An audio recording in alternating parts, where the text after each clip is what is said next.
Quitting was never an option. All I knew was I never wanted someone else to hold my destiny ever again. Like, that sucks. Just start doing the thing. Just go. You don't have to have it all figured out.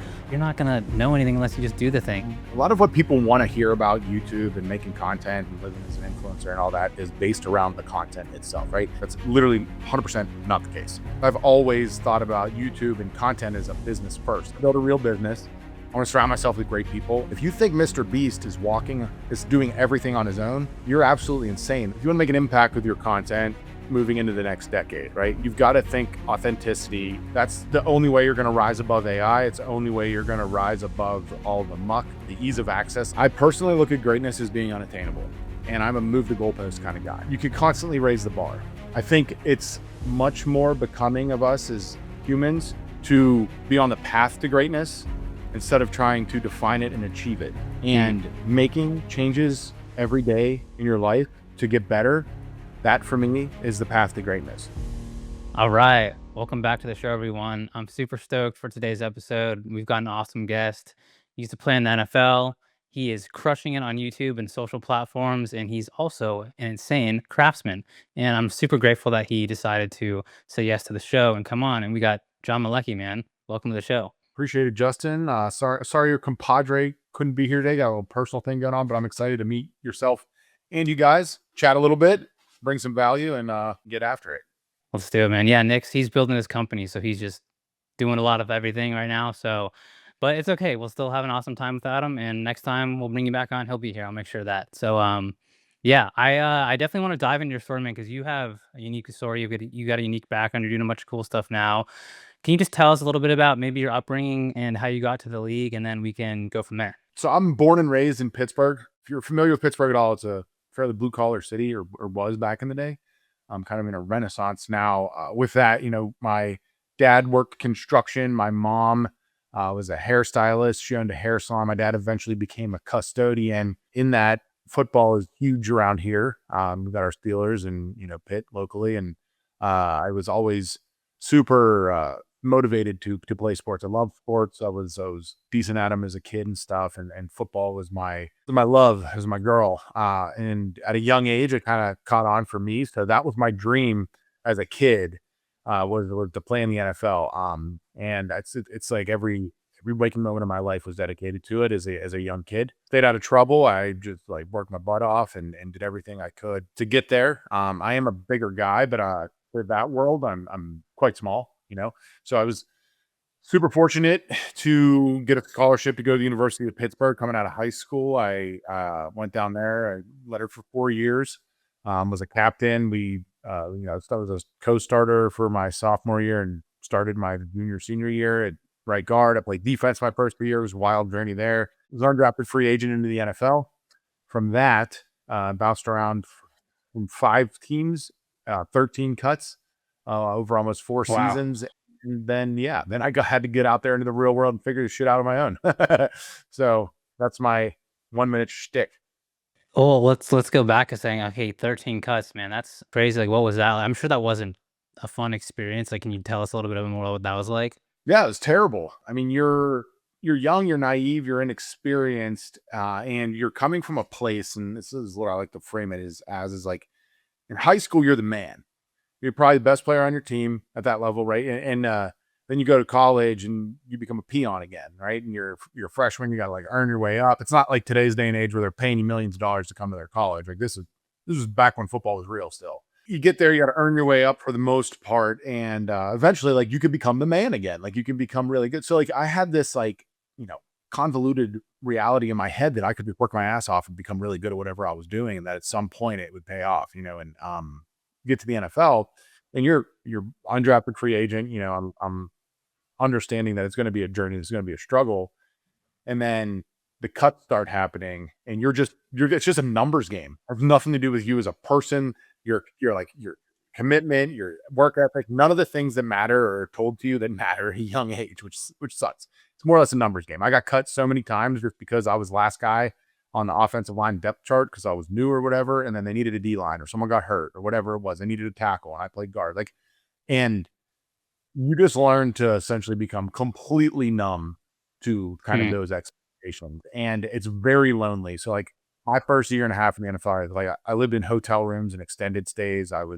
Played in Tampa Bay for primarily most of my rookie season. I'm from Pittsburgh on whole family. Like I have no one there down there for the holidays. I'm doing a puzzle on Christmas because we have practice, and I have no family. I've got no friends because I'm like only been on the team for 4 or 5 weeks, right? And like it was a very different ride. You have to like grow up fast to be in that world. And it does numb you to like things that come later on in life, and there's good and bad to that too that I usually reflect on. But yeah, 13 cuts, 5 teams, the ups and the downs, like you really learn to realize that that's how actual life is, and that's what real business is like too. If you ever get into that world, and it had its good moments, but yeah, the cuts suck, man. They suck every time. Yeah, I know. I can imagine. Did you ever think about like wanting to quit during that period? I mean, because I mean, I know myself, and I'm just like, yo, if I'm getting cut like a few times, I'm just like, I might try something else. I know most people probably would quit at that point. 13 is a good amount, but I mean, sounds like you stayed in it for a long time. Quitting was never an option. Like it never crossed my mind, right? Like because I believed, and I still to this day believe it's probably why I'm at where I'm at, but like that I was good enough to play, that I just needed a shot. I was against the odds, right? So like I'm only like 6'2" and a half. I was playing at like 300 pounds. I never played center in college, and I had to go to the league and play center. It's like a very center size, right? I got bigger hands for a normal person, but in the NFL, like having giant hands is massively helpful. So like I wasn't the strongest, I wasn't the fastest. I was just like really new to how to play football well. I loved it, and I played with like my heart on the sleeve and put a lot of effort into it. In those scenarios, you got to like find a coach that believes in you, and that like once that sees the potential in you. I had that in Pittsburgh, but I had to like kind of wait to get there. And because I had that mentality of like knowing that I was good enough to be there, I never thought about quitting. Like it was literally never an option. It was like go home. All right, someone else is going to pick me up. I just got to keep working out, stay in shape, make sure that I'm on top of it. I'm ready to rock and roll for that next call to come in. The last time I got cut though, that one was like it was pretty devastating. So I mean, more or less like the Steelers wanted to go in a different direction. They're notoriously known for liking to employ highly drafted players that didn't pan out on other teams. Regardless, they just like that status. So no knock on the dude they brought in, but he was like a third or a fourth round pick or something like that. He didn't have more game experience, but he was a bigger body. So he hit waivers. They let me go. And he came in, he ended up having to play. Like they had a terrible year. They fired the O-line coach after the year. It was like it was just a bad scenario. But I got home from that, and then like the burn was out of it for me. I was up and down off practice squads for 3 years. I was able Mm. to the Steelers for like 2.5, which was incredible. Grew up in Pittsburgh, went to Pitt, played for the Steelers. Like Yeah, it's your an Ian, hometown team. Yeah. right? Took a couple tryouts after, and when they just kept kind of coming in because they're always teams are always working guys out to make sure if something happens they know who's on the list to go. And I went to Kansas City, got home, and my agent called, and I was like, it's one of those things where you go through the season, see if you get picked up, but you're out of practice squad eligibility. You need to get signed directly to the roster. And I don't know, man. It was just like an interesting scenario. I was more or less like I lived the dream. I did everything I ever wanted to do, minus, be a starter and get a gold jacket, which were on like the list when I was 10. And the fact I was able to do it in Pittsburgh weighed a lot on me. I probably was too emotionally invested in my relationship at the time with like the girl I was dating, and she was terrible and probably drugged me down. Hmm. But like I was ready to start that next phase of life. What happens to a lot of players in those scenarios, they keep hanging on, and like you'll get invited to a mini camp. You'll get invited to training camp. They need bodies to do that shit. So you can play for 9 years and never be on a roster. But then you're never starting a career. You're never starting on that next thing. At that point, I was like 24 years old. Football was everything my life had ever been. And I'm like, okay, well, I need to make money. I didn't make enough playing that I can just ride this out forever. It doesn't work like that when you're, a guy like myself. So I had to like make the decision. Do I want to just start pursuing the next phase of life? And that was tough because, you only know one thing, but I'm also looking at it and like I took a job interview and it kind of opened my eyes a lot. The only reason I got the interview was because I played football, because I knew someone from Pitt and they made an introduction. I got there. I had no qualifications. I had no experience. I had no reason to get the job interview. And he looked me in the eyes and he's like, John, I like you as a person. you're not qualified at all for this job, but I'm going to give it to you if you want it. And I was like, oh shit. Well, you don't realize when you're 23 or 24 years old trying to hit the job market, you're competing with 21-year-old, college students that just graduated with the same degree, but they got internships, they got experience over the summer. You never left school because you played football. And I have no money. I need to make money now. So you're just like behind on life. And I could really feel that starting to Hmm. pile up. Hmm. I looked at it and I was just like, I think it's time to close a chapter. And we'll see where it goes from here. So quitting never ran by me, but like it did wear on me over time. Just keep getting cut. I took the silver lining with everything that I was able to do. And then I started stacking the next phase of life from that. No, that makes total sense, man. I appreciate you sharing that. When you were transitioning and you knew you wanted to close this chapter and get into the workforce and, even doing what you do now, did you have any idea of like what you wanted to do? Did you struggle with trying to experiment and trying things to do? Like, how did that turn out for you? All I knew was I never wanted someone else to hold my destiny ever again. Like that sucks. It sucks so bad, especially when you're just like I'm a big effort guy, right? And it was the most crushing and demoralizing part of when the Steelers cut me last is like there was nothing else I could do. I was number 2 on the depth chart. I was slotted. I was on the active roster the last season, right? I graded out higher than every lineman in the room, including like probably 2 Hall of Famers on that line with Pouncey and DeCastro, right? Like they're like, I went through training. I played the best I possibly could play. And that's probably another reason it was easy for me to hang them up because I was like, I left it all out there. Like I didn't look back and go like, oh, I could have done this or that. But having someone else be in control of my destiny was just out of the question. So I knew I wanted to like work for myself. I took that job interview and realized like I have no experience doing shit in life except for playing football and working hard. I did what most guys do at that age though. I got drunk like a lot. And I was like hanging out Hmm. with my buddy, and a buddy of mine bought a house. And he needed some furniture made. So I was handy. I picked up woodworking as like an off-season hobby in my last season. So I built some stuff for his house. I mean, we went down that rabbit hole. And that's kind of what sparked everything and where I'm sitting now, like 13 years later, and Wow. what I'm doing. Yes. Yeah. That's super cool. Okay, so you got drunk and you started making. Wait, so was the drinking happening while you were doing the woodworking? That doesn't sound like it should be hand in hand. No, but as you might know, and some of your listeners might know, it's a shame your partner couldn't get on because I'd be curious. Is like I'm from the NFL era where like you drink a lot, like the offensive lineman. Like you see guys now like taking all this immense care of their body. There was like no one doing that. You were doing it, but like you were still getting after it and like pounding beers and going out and like having a good time. And being a Pittsburgher, that's what we do, right? You like get drunk for Hmm. everything. So like I wasn't drinking and building, but I was drinking and coming up with incredible ideas because that's what you do in your 20s. Is like you fix world problems while you're having a few beers in you with your buddies. That's hilarious. Okay, so you're drinking some beers, you're coming up with these good ideas, you start, doing all this woodworking. And then do you start recording immediately after that? Like how does the YouTube channel start really? Like cuz I mean, right now you're almost at 2 million subscribers. I mean, you got a shit ton of views and also on your Instagram and other socials like Yeah. you're crushing it, man. So like how did that whole thing I mean, it sounds like you stumbled into it a little bit, but was it like, I'm gonna start recording this? Like what happened? So the YouTube journey, and just to correct you, we have 2 channels. We have 2.6 million Oh, subscribers. okay, nice. I stand corrected. Just hit a million subs. Yeah, I only threw that out there because we just got the plaque yesterday. Well, congratulations. Thank you. So content at the time was like new to me, right? Facebook was still a thing when I went to college. You needed a college email to sign up for, but it was like cool. It was fun. Like young people still liked it then.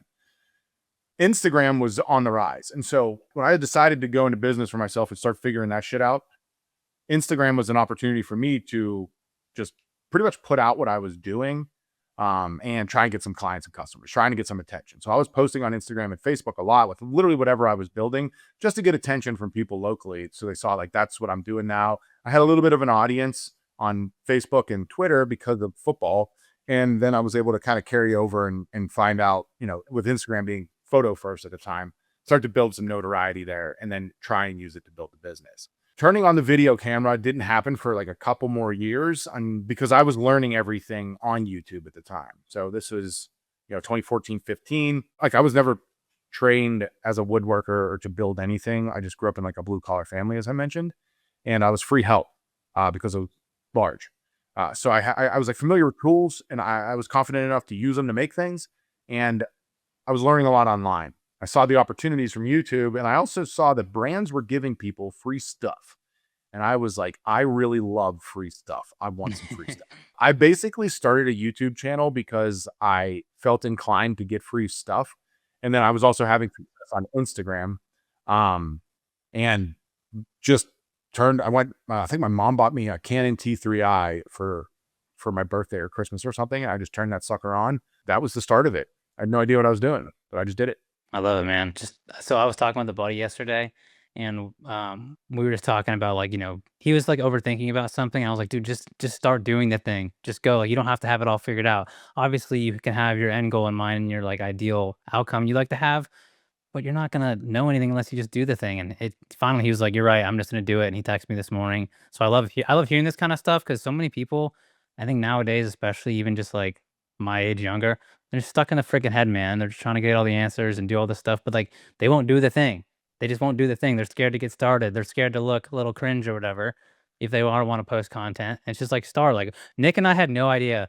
I still don't really know what I'm doing with this whole fucking podcast. It's just like I'm gonna invite someone on, we're gonna talk, we're gonna have some fun, see where it goes, and then hopefully some good things happen. Obviously, we want to we'll work hard and make it work well, but we're just doing the thing. And so I love hearing that. That's super cool. I mean, now it's what you said 10 plus years later. So what is that? You said 2014 you started, or was it 2016? I started the business in 13, and then Okay. I think I started my first YouTube video was like 2016. So Okay, 10 so yeah, years. 10 years. That's freaking amazing. And then yeah, so over 2 million subscribers on two different channels. I want to get into like more of the strategy, tactical stuff if we can there for a second, because y'all are doing a bunch of cool stuff for like you have your team, you're having them. I watched a video that you just did. You had your team like build out their offices. I thought that was super cool because you're like, I'm having a new kid. Like, I don't know if I'm gonna be around. Like, I'm gonna have my team two video, which I thought was super cool. But like to get to that point, was that something you were thinking about later of like, "Hey, as I'm growing this channel, I might step out a little bit when I need to. How can I place other people to help grow it for me?" Like you're operating like again, I'm a business owner. I'm trying to think, how can I surround myself with really good talent here to help grow my business? Sounds like you're applying that to your YouTube channel, for at least from what I'm seeing. How did you really grow Yeah, I this thing? mean, great question because a lot of what people want to hear about YouTube and making content and living as an influencer and all that is based around the content itself, right? A lot of people just think it's like I can just turn on a camera, do whatever I want, make a video, and people are going to watch. Like that's literally 100% not the case.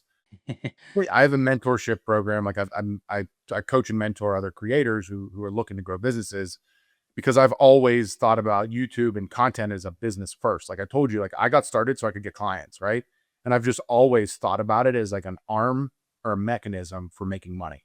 It happens to be really fun, really rewarding. Externally, you get a lot of notoriety from it, which is validating and cool in some context. But for me, it's always been like a business lever. And so when it comes to like developing a team and surrounding yourself with people, I've always been drawn to a locker room dynamic. I growing up playing football, like I love that environment. I was an offensive lineman, the most, selfless aspect of the entire team.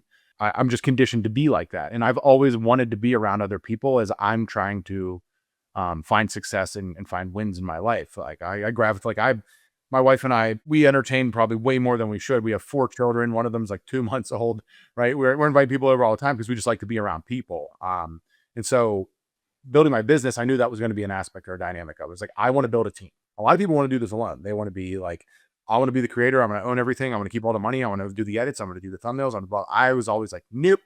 I want to build a real business.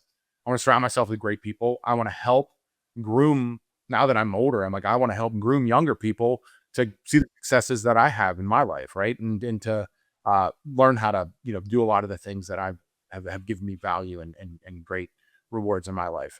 So early on, I didn't know what the hell that was going to look like. I just knew that I never wanted to do it alone. And so when I got to points where I started hiring mentors and coaches and stuff, and they were pointing me in the direction of like, hey, you should probably try and hire, right? Like, here's how to hire. Because I've never had a real job, like ever. I've played in the NFL. I started working for myself.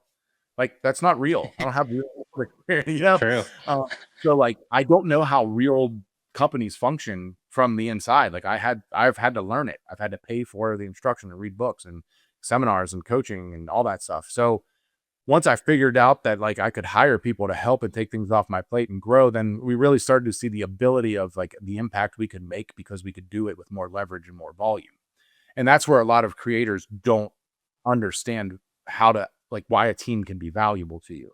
If you think Mr. Beast is doing everything on his own, you're absolutely insane. That dude's walking on set for 15-minute clips and picking up everything that's so tight you can't even comprehend it, right? That's where the external like visibility of what being a creator is and then what the actual reality is for us is like, this is work for me. I love it. It's work I chose and work I want, which is amazing, but it's work. Like I don't just get Mhm. to piss around all day long and do whatever I want. Surrounding myself with good people and then honestly starting to use and be more dynamic in what YouTube can be for me has always been the plan. That's why we have our safety glasses company. That's why I have our coaching program. That's why I have our digital products and our course. Like that's why we use it literally as like a leads and a funnel. And fortunately, it's like the one funnel in the world that'll pay you to bring people to your brand.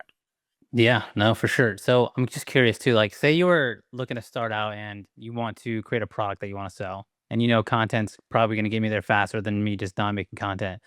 Are there any strategies that you're teaching your clients, people that you're coaching right now, but you're saying, hey, like sort of follow this blueprint? Are you telling them anything specific, like, hey, like if you want to sell X amount of, if you want to do $1 million in sales, like do this X, Y, Z? Would you recommend starting out making content first? Do you start the business first? How do you sort of look at that? Yeah. So I typically don't mentor anyone at ground zero just because Okay. I'm not good at 0 to 1. I'm good from like 1 to 9. But for that instance, the best advice that I can give is start by documenting the journey. So if you're a person that has an interesting story in any way, shape, or form, right? And like you want to sell bearded ducks. This just happens to be sitting on my desk, right? Well, you want to create the world's greatest bearded duck. For whatever reason, great. Your journey in order to do this is going to be the most interesting thing that you could ever do and the most low lift content to drive awareness to it possible. So literally filming yourself walking through the stages of design, ideation, development, the hardships, the good times, the whatever.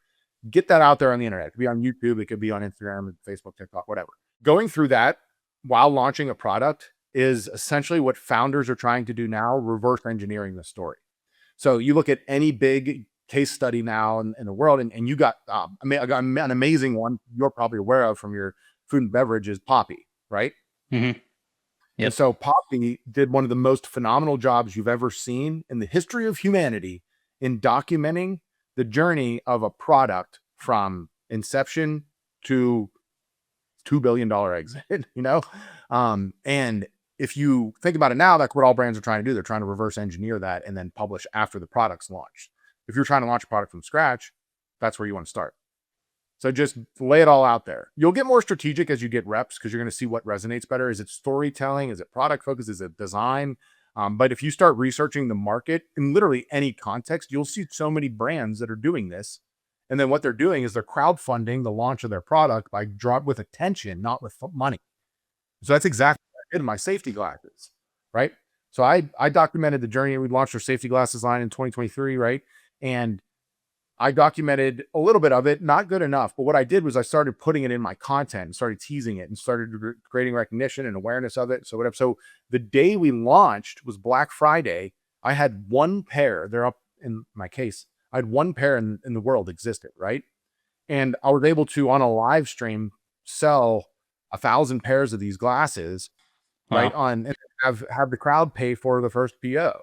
Took a minute to come in, right? But like Smart. I but essentially you could do that in any context. Doesn't matter the size of your audience. Now I did it on a live stream, which is like I had a million some followers, like very small amount of people, but I knew they would be my most engaged and my most valuable. So like when I teach people, when I teach my members how to do that, that's like almost the exact framework. We just piggyback off the audience I've already built. If you're building from scratch, it's got to be journey focused, right? If you've already got an audience, it's got to be like engaging and problem solving, right? So like, oh, I hate these. You guys, what do you guys think about these? Crowdfund the ideation, crowdfund the design, the thoughts. You could just get them to talk about your shit before you even bring product to market. Yeah, so I'm actually like really glad you said document the journey. So I don't know how much this is going to benefit me from a business perspective because as I'm starting this new business, I do want to document it, but all my customers are these very large corporations at the end of the day, and it's all B2B. But I think I'm doing this, I think it'd be a ton of fun. I've actually got a ton of inspiration from guys doing the documentation process because as much as I do love watching content, I don't love like the guys who are like, here's the 5 steps to do this anymore. And just like I like the more raw documentation stuff. I think it's a lot more real and it's fun for me to watch.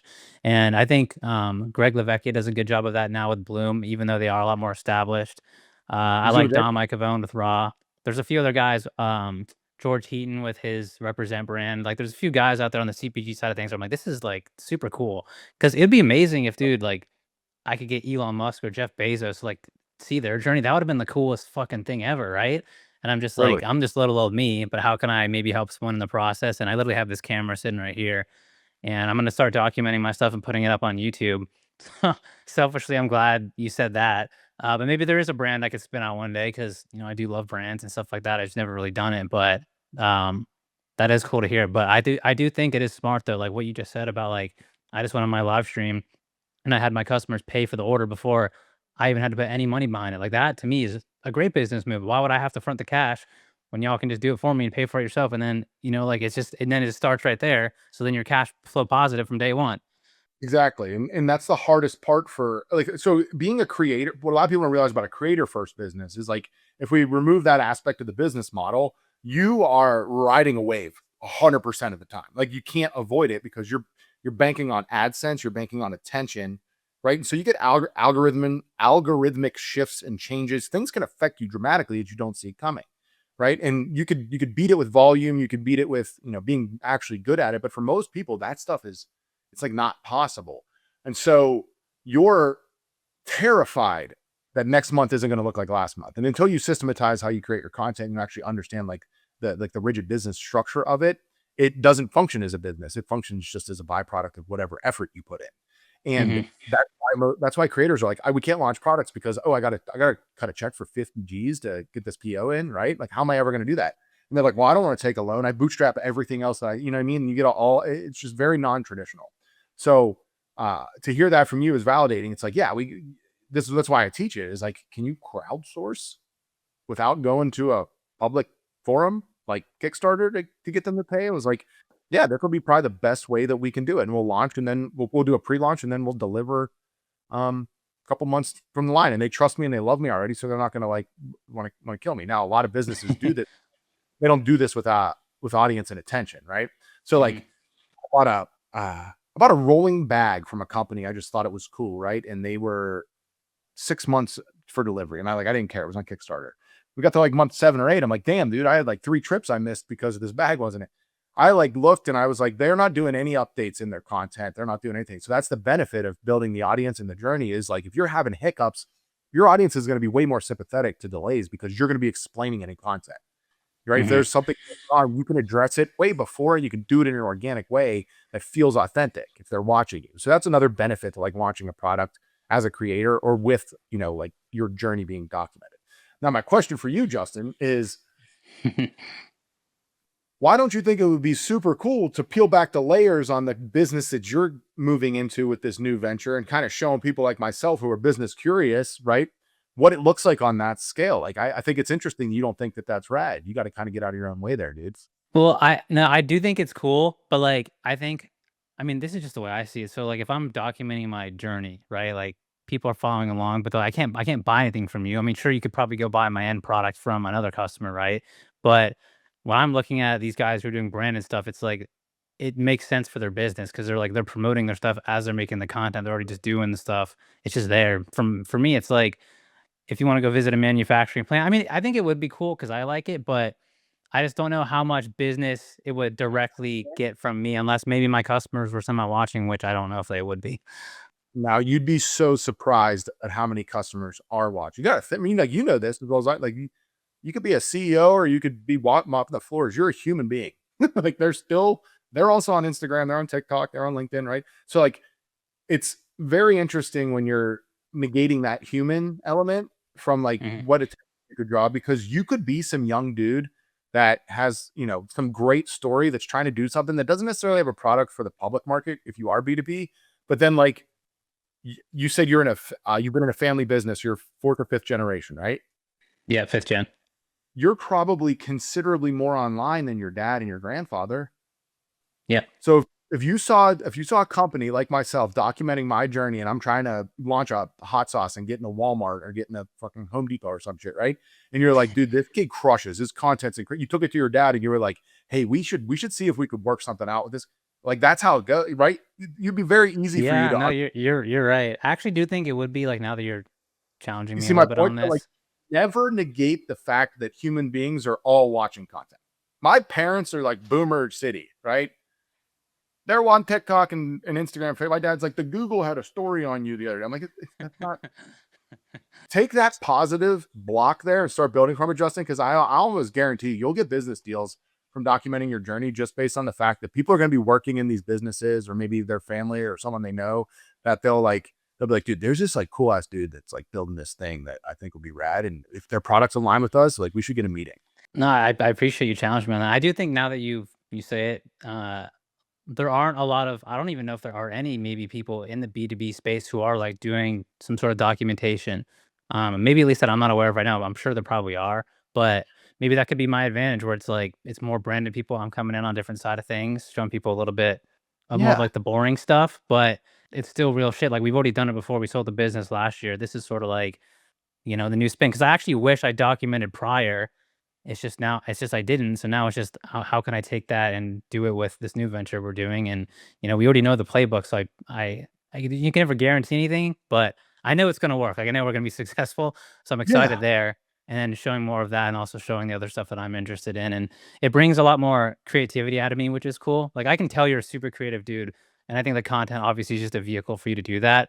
I'm hoping the content will do a lot more of that for me because I sort of lost a little bit of that, um, because I haven't been tapping into it. This podcast has been something like that, but, like, the documentation, it's actually been a lot of fun. I just need to get more consistent with it. I did upload a video last week, I think.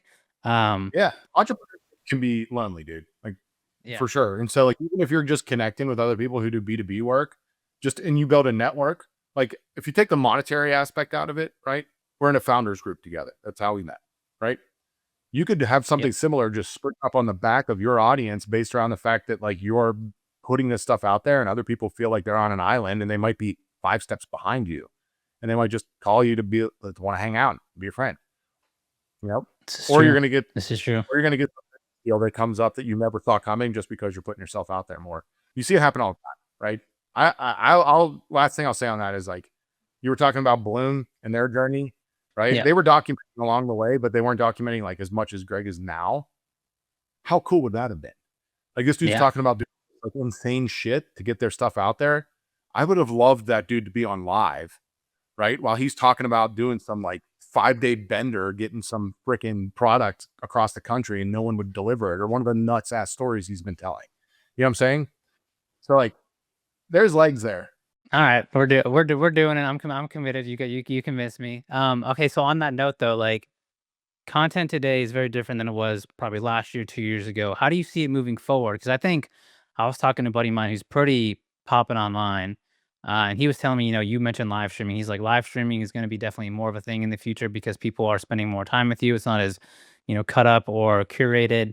It's a lot more real, especially with all this AI coming into the world where there's a lot of fake stuff going around. How do you see content moving forward? Are there any strategies that you're implementing again with what you're doing in your businesses? Like, what should people be thinking of as they're building and creating more content going forward? If you want to make an impact with your content moving into the next decade, right? You've got to think authenticity. You've got to think like relatability, community, and leverage the things that make you unique.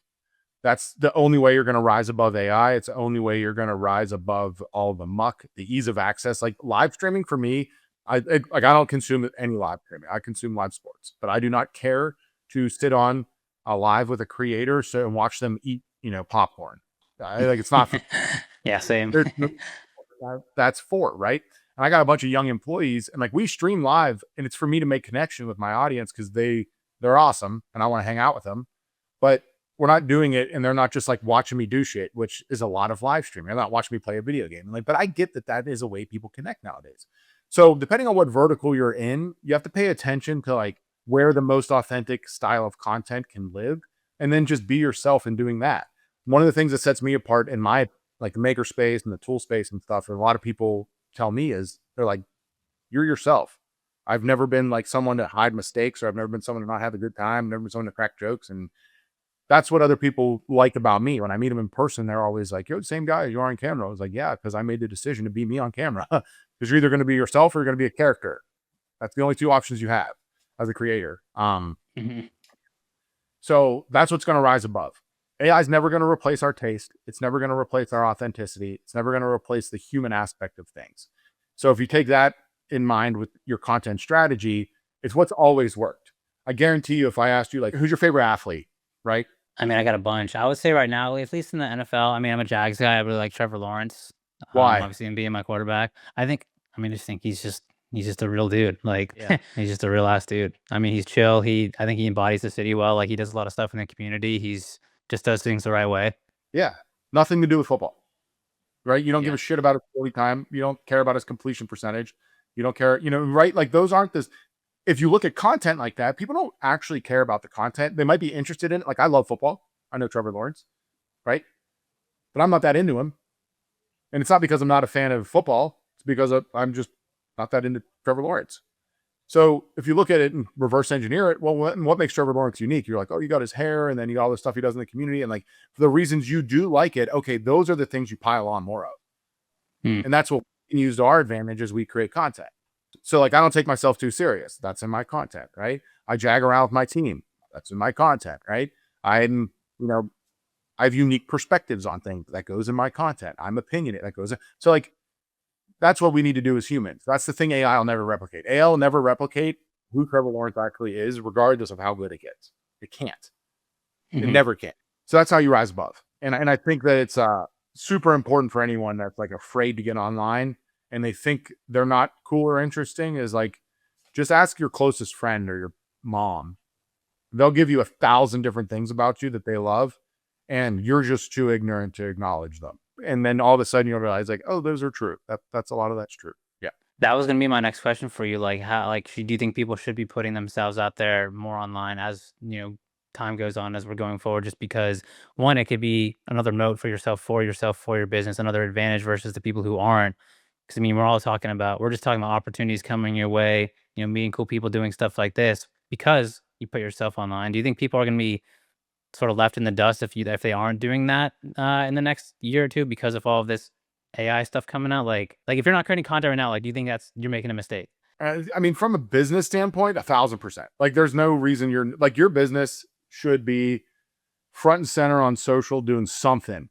Just to not be there, I think, is more of a disservice to your business and anything you've probably done as a business owner. If you're listening to this, right? Like, I don't give a shit if you're in the most, the old school, under the radar business that's ever existed in the history of the world. Like I know a guy that owns a paving company years, massively successful. Like paving is boring as shit. It's not cool.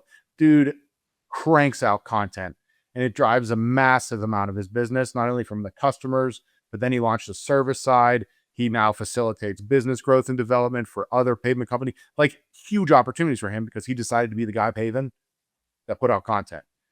There's not an industry that you can't do it in. So if you're a business owner, 100% need to be making content. Now, from a personal standpoint, the problem with personal content for people is that they'll put everything out there, and then the thing that catches on, they'll just go so hard at it that it'll become their entire identity. Hmm. And that can be very destructive, especially if it's something that's divisive. We see it a lot in politics, religion. Like it's the terrible part of the internet. Highly advise not getting into that. I couldn't say enough about one go. Don't create content just to piss people off, Yeah. right?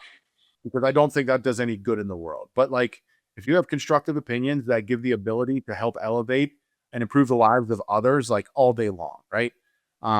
If you just want to like clickbait, be negative, and like drag people down, and do things that I think are nefarious with your content, like obviously I'm not going to support that.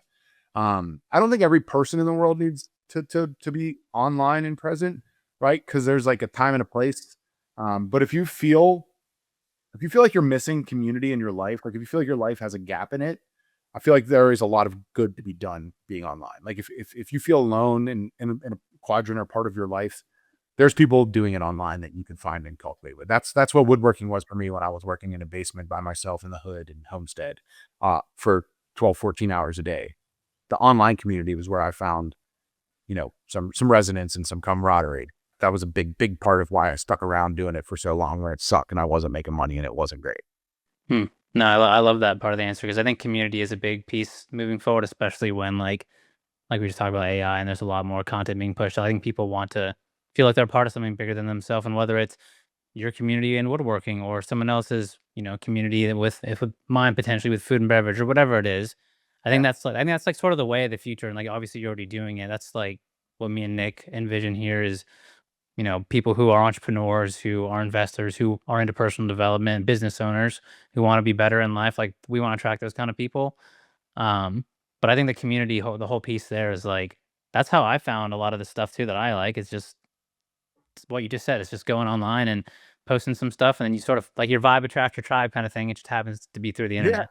Yeah. And there's nothing wrong with that. I mean, it's a weird thing for me because I've always been very blessed. I have like still talk to like all my high school buddies. I've got great friends from college. I've got, like a lot of like I've always had like in-person groups that I've been associated with. But for a lot of people, those groups are online for them now. And Hmm. because of that, you can create community around, whatever your hobbies or interests are, that say the people you are, like your mom and your dad and your cousins and your family, like they're not into. You can go find that community online. Which is so cool. And it's like one of the biggest blessings of my life, because what I've realized is that I am a central part of a community for tons of people. Like we have a private community with 20,000 people in it. They just show up because they love John Malecki. I'm like, well, that's the coolest shit ever, you know? That's so awesome. I love that. Yeah. And I'm able to just like be like a beacon of joy in their lives. And that's one of the main motivating factors for me. And you can do that as a human being. As long as you're leaning into like adding value and bringing good into the world, I'm all for it. I love that, man. Well, we ask this at the end of every show. I think this is a good little transition here. Is what does being great mean to you? I mean, you just talked about adding value, supporting others, bringing a little light into the world. What does being great mean to you in that sense? Oh man, I get a lot of pushback on this because I personally look at greatness as being unattainable, and I'm a move the goalpost kind of guy. My dad at a young age taught me that there's always going to be someone bigger and better, and that's one of the reasons that sports, resonated well for me, because it's mental, it's physical. There's dynamics to it that you can control, and then things you can't. And greatness, you could constantly raise the bar. I think it's much more becoming of us as humans to be on the path to greatness instead of trying to define it and achieve it.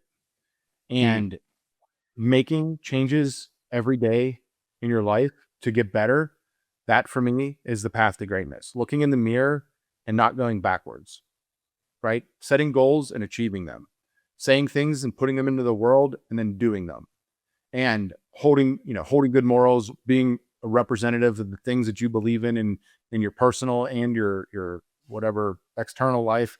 All of that, that's the path to greatness. um I don't know if I could put a definition on like what it would look like to achieve, because I like yourself, I play the infinite game. That's what business ends up becoming, and that is one of the blessings of it. Is there's no end hmm if you don't want there to be. So to like if you're playing in the NFL, a gold jacket, that's like the definition of greatness, right? We don't have that, right? It could be Yeah. dollars in the bank. It could be your car, your house. I've got a beautiful family. I have an incredibly blessed life. I get to wake up and do shit that I enjoy every single day. I get to inspire millions of people. I get to dress what I wear, what I want in, and pretty much do like whatever I want, whenever I want. And it's awesome. It's still not the achieving greatness, but I do believe I'm on the path. I'm on the path to do more good in the world and do more great things. So I think for me, it'd be more the path to greatness. That's kind of how I define it. I try to get better every day. Um, and when I don't, I acknowledge it and then don't let it slide too far backwards and just keep kind of going. I love it, man. Well, you definitely are on the path. I appreciate you for coming on here. This was freaking awesome, man. How can people find you? How can people support you? If you want to check me out, you can just look up John Malecki literally anywhere. You'll find some chaos that we're doing on the internet right now. If you're more specifically want to talk business or content or whatever, I've got our program there. It's called the Creator Playbook. You could just search that on Instagram or Google or whatever, and you'll get some information. Yeah, we'd love to chat. Love to meet you. Awesome. Well, you guys go follow John, check out his stuff, and yeah, we'll see you on the next episode.